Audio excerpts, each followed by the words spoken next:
Coach, tout d'abord pour commencer, un point sur le groupe, vous récupérez les forces en présence avec le retour des suspendus. Sur les suspendus, on récupère Tom, toujours Joris de suspendu. Les blessés, Abdou et Anthony Robic, toujours absents. Et on récupère Johnny, Placide.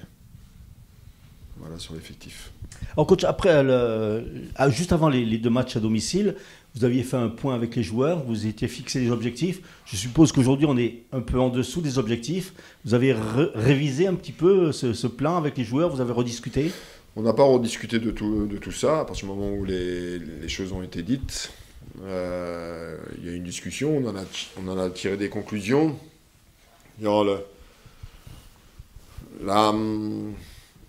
La décision qui a été prise, entre guillemets, si on peut appeler ça une décision, en fait, c'est de se concentrer sur les matchs qui viennent, de ne pas avoir une projection dans le temps. Sachant que par exemple, sur les 4 matchs qui arrivent, on sort 3 fois. Donc, en fait, il faut avant tout se concentrer sur les matchs à venir. Coach, le Sporting reste sur 3 matchs sans victoire avec un match nul frustrant dans les dernières minutes à domicile dernièrement. Le discours, ça a été regagné rapidement, retrouver ce goût de la victoire pour faire du bien dans les têtes. Automatiquement, on a discuté de retrouver le goût de la victoire. Ne devient pas important, mais devient indispensable. Entre le contenu et le résultat du match Guingamp, il y avait quand même beaucoup de choses intéressantes. Malheureusement, le résultat n'a pas suivi. En fait, ce qui nous intéresse aujourd'hui, c'est de rester dans la continuité de ce qu'on a pu produire contre Guingamp, sachant que contre Quevilly, on n'avait pas fait un bon match. Il me semble que l'équipe reprend un peu d'énergie et de fraîcheur. Est-ce qu'on a eu ce fameux coup de fatigue qui pouvait arriver? De toute façon, on va être confronté sur les oppositions qui nous sont présentées entre Rodez et Nîmes. Des équipes qui jouent le maintien et qui ne sont pas bien au point. Et si vous n'êtes pas prêts, parce qu'ils vont nous proposer un vrai combat, si on n'est pas prêt à répondre à ça, ça peut être compliqué. Donc, en fait, les oppositions vont nous obliger à répondre présent dans beaucoup de domaines. Est-ce que vous pensez que sur les derniers matchs, nous en parlions avec Christophe Vincent qui vous précédait, est-ce que vous pensez qu'inconsciemment, avec la bonne série qu'il y a eu, il y a peut-être une espèce de relâchement de la part de l'équipe, ou vous n'êtes pas de cet avis? Je partage une partie de cet avis. Je pense que ça a été un relâchement inconscient de la part de tout le monde. Parce que entre le conscient et l'inconscience, la marge peut être réduite ou très importante. Mais les matchs qu'on avait faits, on avait tellement une débauche d'énergie importante que est-ce qu'il n'y a pas eu une forme de... En fait, c'est même pas un relâchement, je pense que ça a été un soulagement par rapport au résultat. Et le soulagement et le relâchement, c'est pas tout à fait pareil. Et c'est pour ça que c'était une façon inconsciente. Vous avez évoqué ces équipes qui jouent le maintien avec 12 points d'avance sur la zone rouge. L'équipe bastiaise n'est pas forcément concernée directement par cette lutte pour le maintien. Pour vous, l'objectif, ça va être de garder les joueurs concentrés pour ces matchs-là. C'est des matchs difficiles. En fait, on parle jamais de ça.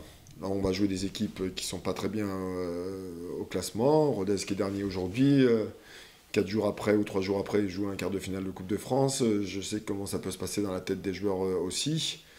Mais je pense qu'ils ont quand même des priorités et c'est le championnat. Donc on sait que c'est une équipe qui va partir au vert, qui prépare très très bien ce match. Donc, et puis voilà, après ça c'est leur problème. Nous, en fait, on veut reprendre une marche en avant, comme je l'ai dit il y a une semaine. On veut retrouver le goût de la victoire.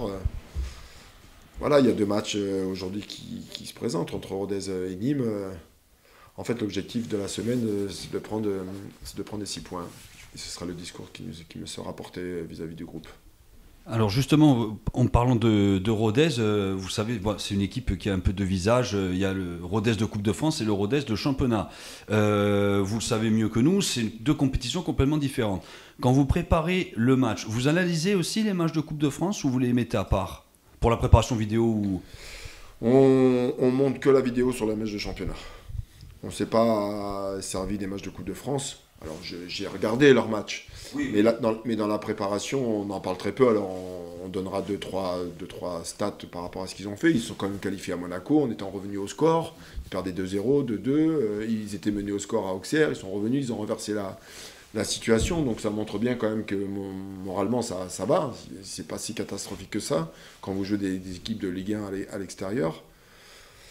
Et puis en championnat, ils sont un petit peu plus en difficulté. Mais en fait, nous on s'attarde sur le championnat.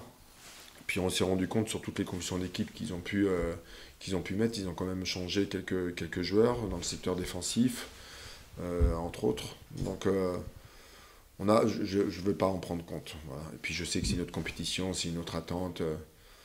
Voilà, là, je sais qu'il y a quand même un engouement qui se passe parce que ça reste quand même un derby entre Rodez et Toulouse. Voilà, le stadium est pratiquement plein d'après ce qu'on m'a dit. Donc voilà, dans quel état psychologique et mental ils vont se trouver. Voilà, c'est ça. Après, nous, il faut qu'on se... En fait, on n'a pas lieu de se préoccuper de ça. Il faut qu'on se préoccupe avant tout de nous.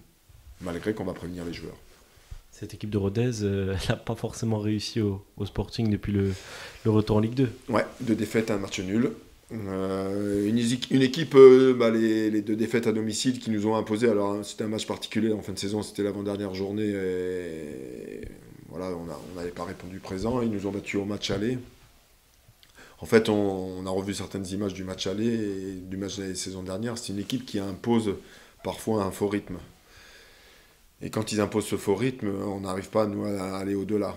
Donc on le sait maintenant.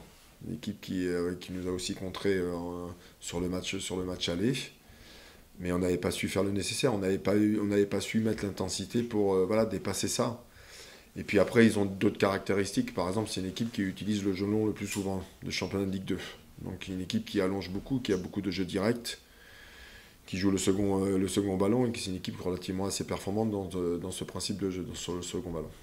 Justement, tactiquement, est-ce que ça vous pousse à une réflexion, le fait qu'ils aient beaucoup de jeux longs sur le niveau à 3, à 4 Sur du jeu direct, il y a une chose qui, c'est comme le courant. Si on coupe le courant à la base, on peut empêcher le jeu long. Donc, ça sera une des clés du match aussi, parce qu'on sait qu'ils sont performants quand ils jouent long, parce qu'ils ont un jeu long relativement assez précis. Puis ils ont quelqu'un devant qui est très performant dans le domaine aérien, la présence de Després. Donc, on a vu ça déjà, tout ça. On en reparle encore demain, mais on a vu ça. Offensivement, pour les attaquants bastiais, ça sera l'occasion de repartir un peu de l'avant, de reprendre confiance. On a senti que sur certains gestes, il manquait de confiance. Et pour les attaquants, vous savez, l'objectif c'est de marquer des buts. On s'est créé beaucoup d'occasions contre Guingamp. C'est peut-être le match où on s'est créé le plus d'occasions. On a touché 2 fois les montants. Voilà, on a eu plein d'opportunités. On a travaillé ça à nouveau cette semaine. On a beaucoup insisté là-dessus en essayant de trouver la finition sur des situations de jeu. Voilà, après on sait que le foot, le plus compliqué c'est de mettre des buts. Mais bon, j'ai confiance à mes attaquants. Que ce soit un moment ou un autre, ça va venir.